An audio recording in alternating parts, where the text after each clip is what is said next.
Hi, thank you for joining me today. I have decided to speak on oneness, approaching oneness. And the reason why I've done this is because I feel that the concept of oneness is very important for us moving forward with the consciousness shift that we're all talking about. Oneness has been talked about for a number of years, but I don't know how many of us have really taken the time to think about what it might mean. So I'm going to challenge you today to do just that, to consider the concept of oneness. And then I'm going to challenge you to see if you can incorporate it into your life in some way, shape, or form. So how do we approach oneness as a concept? Well, we can approach it spiritually. If we believe that we are divine, that we were all created by Source, by a power greater than ourselves, universe, the all that is. And if we believe that all of life was created by this Source, then just from that alone, we would say that we are one. And not only are we one, but when you consider Source and the all that is, Source can only create itself. So that makes us extremely powerful. It makes us having it all. It makes us all good. It makes us all love.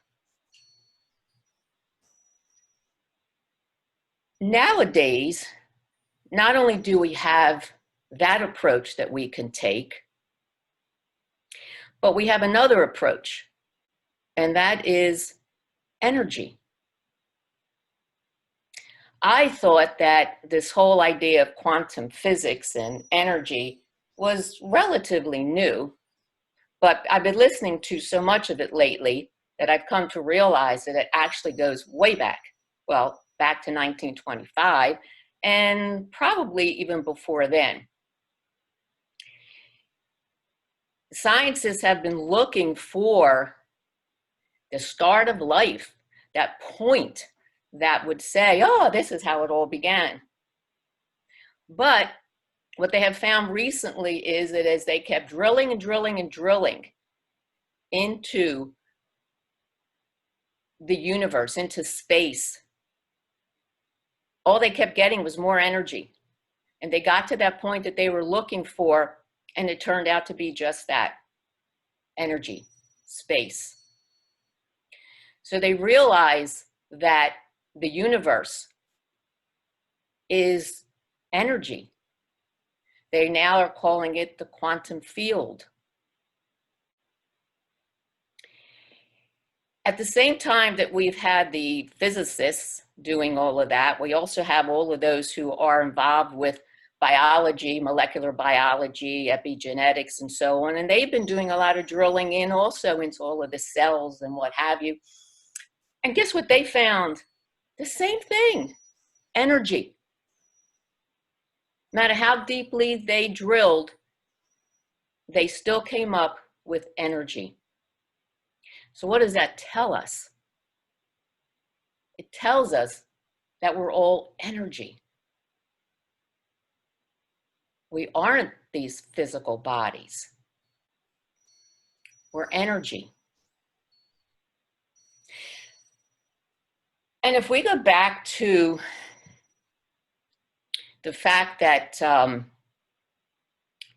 we might actually be divine and might actually be spiritual, well, that's an energy. That means that that can't be confined by a physical body. And we also know that energy is not confined. It's constantly moving around. It's constantly bombarding. So here we are. as energy fields within ourselves impacting one another and impacting the quantum field or the universal energy. There's no way around that. There's no way around that at all. It is happening. Whether we buy into it or not, we don't exist in a vacuum. We exist in a quantum energy field. And if you buy into the idea that thoughts are energy and words are energy and feelings are energy, which again, quantum physics tells us that that is the case, then we are constantly impacting one another. There isn't a thought that you think that doesn't have an effect on all those around you, me, people you don't know, the universe.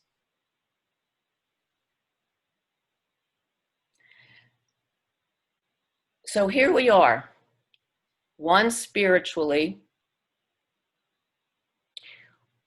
because of our creation, one energetically because science tells us so, that we are all energy. And possibly, if we look at the situation that we're in today, we look at the pandemic,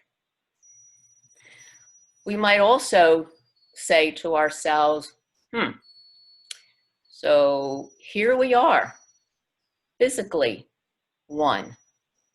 There isn't a person on the face of this earth that hasn't been impacted one way or another by this, regardless of how it started or how it's been handled. That's not the point that I want to make. The point that I want to make is that it's impacted all of us. So we could look at this again as this oneness idea. So I challenge you to consider it from these different aspects, that it is indeed a concept that deserves your attention because it has a lot of repercussions.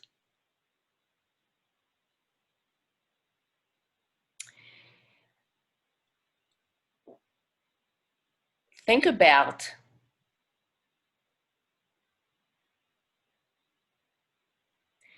existing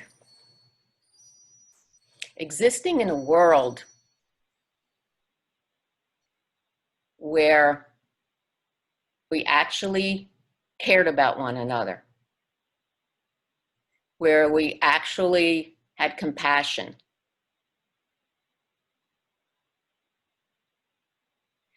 How do we get there? How do we get to a world like that? We're seeing it now through this pandemic. We're seeing people reaching out, putting themselves at risk, being there for one another. That actually is our true nature. There have been studies done about that as well. Lynn McTaggart, I just listened to a couple of her things, and she talks about our need for community and our innateness to reach out to one another. This is part of the consciousness shift. Our scientists are actually looking at the universe as having a consciousness. They're calling it consciousness. They also look at the universe and they see it as being orderly and harmonious.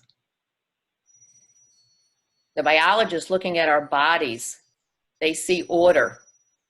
They see our bodies working together.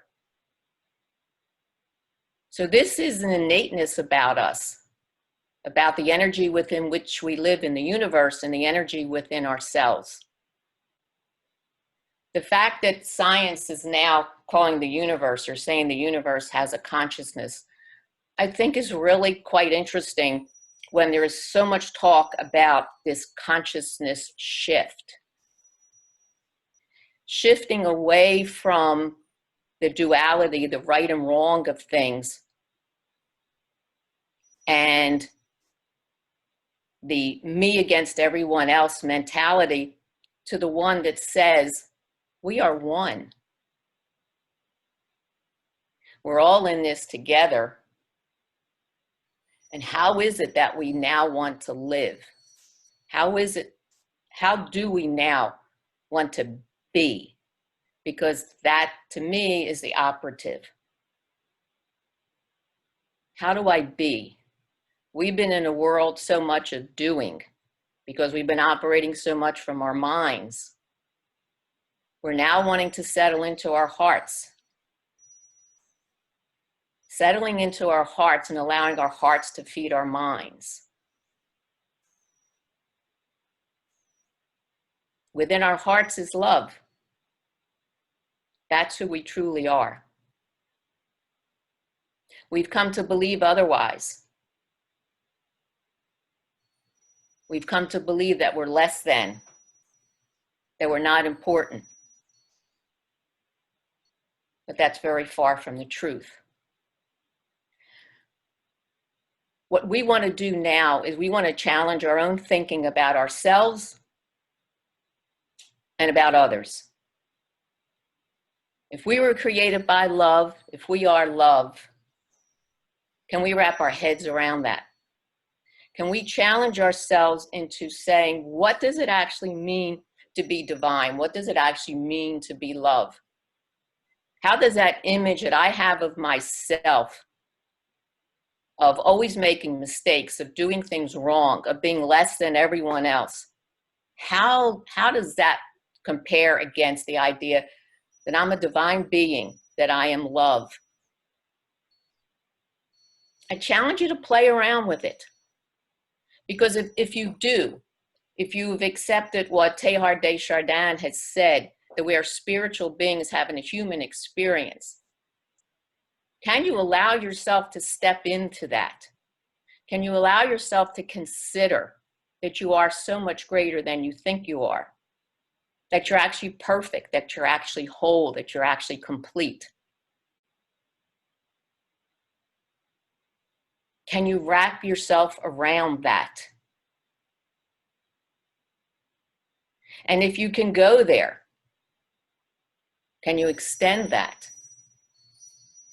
Can you extend that to others?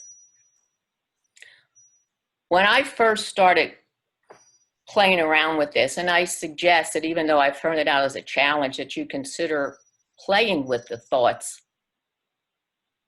I know that I had a very hard time considering myself love, and because everything pointed in the other direction.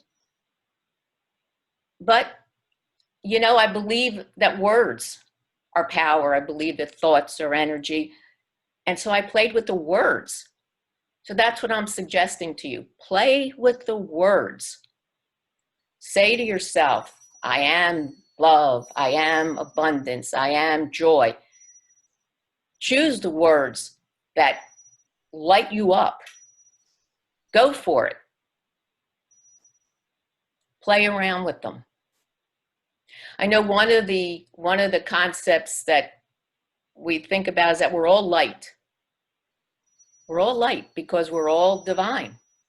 Every single one of us. If there's a light inside of me, I couldn't often see it, but I played with it.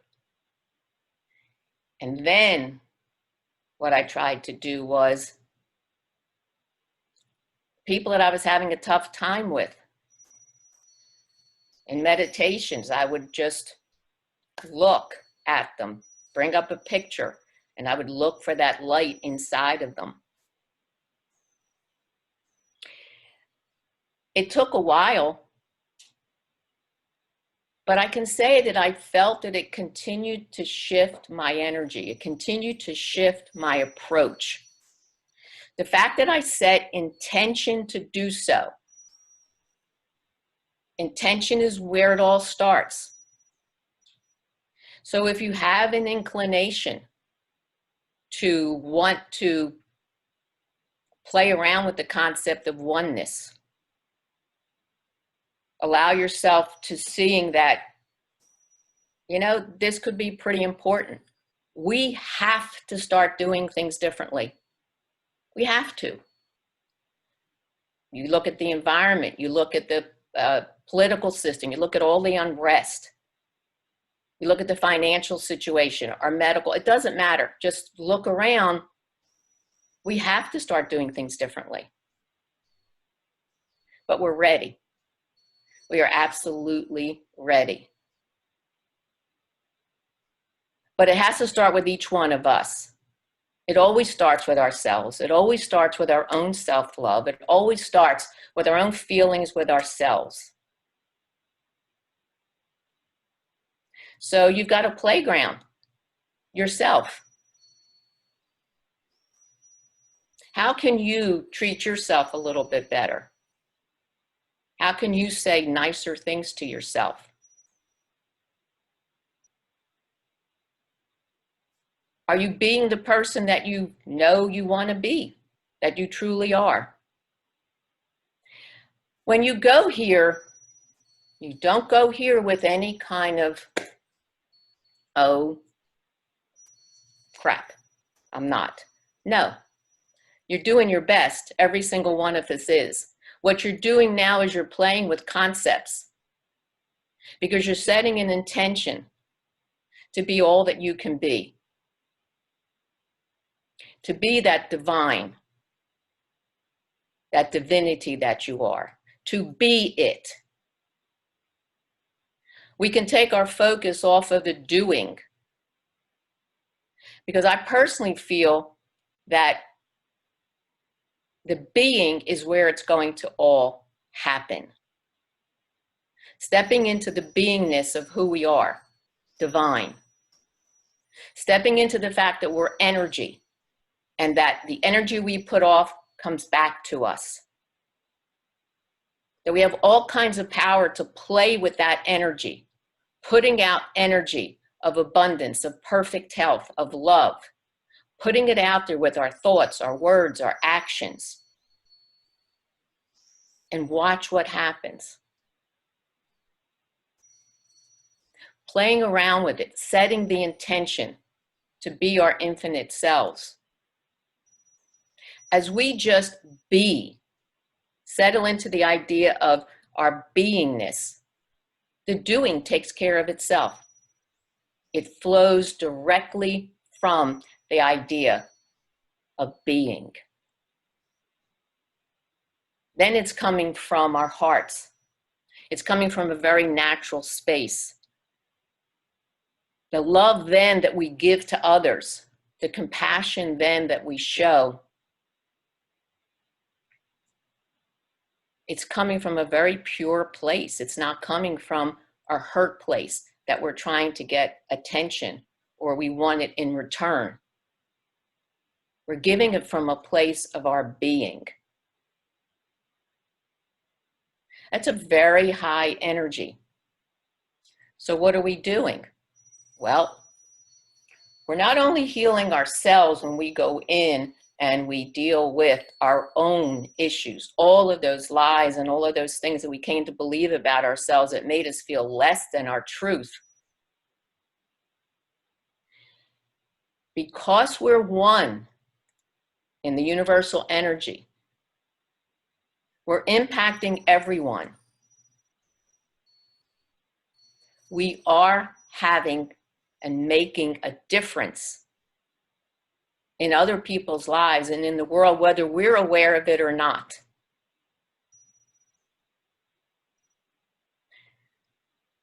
I had to make the decision that I didn't want to pollute the atmosphere anymore. So it kind of forced me to really pay a little bit more attention about my thoughts, my words. Awareness is the key. Challenge yourself to be aware of how are you thinking about yourself? How are you thinking about others? Become aware of your words, how you're speaking to yourself, how you're speaking to others.